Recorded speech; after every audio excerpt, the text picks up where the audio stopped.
ចំណុចសំខាន់ទាំង3មុននឹងប្រើទឹកថ្នាំខាប់ដូរប្រើទឹកថ្នាំខាប់ឬក៏ទិញម៉ាស៊ីនដែលប្រើទឹកថ្នាំខាប់អញ្ចឹងបើយើងប្រើទូទៅហ្នឹងចំណុចទី1ហ្នឹងគឺ material compatibility មានថាកណ្ដាស់ឬ material យើងត្រូវជាមួយទឹកថ្នាំខាប់អត់មិនមែនរាល់ material ដែល print ជាមួយទឹកថ្នាំរាវដឹងតែ print ជាមួយទឹកថ្នាំខាប់បានទេណាដូចជា material មួយនេះ admin print ជាមួយទឹកថ្នាំរាវឃើញវាជាប់ស្អាតទេនឹង material សម្រាប់ទឹកថ្នាំរាវតែ material ដដែលហ្នឹងចាំមើលយើងយកទៅ print ជាមួយទឹកថ្នាំខាប់វិញ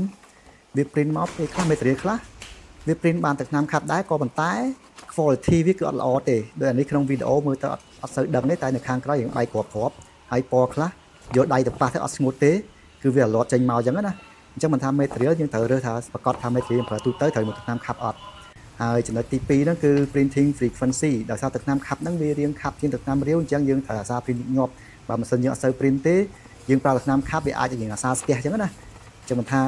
ហើយទី3ហ្នឹងគឺ in cost តម្លៃទឹកថ្នាំខាប់តែថ្លៃទឹកថ្នាំរាវហើយតែអាហ្នឹងថ្លៃជាងទឹកថ្នាំរាវអាយណាទឹកថ្នាំរាវស៊ីនគឺថោកជាងឯងមានថាទឹកថ្នាំរាវស៊ីនថ្លៃជាងទឹកថ្នាំខាប់អញ្ចឹងទឹកថ្នាំខាប់ហ្នឹង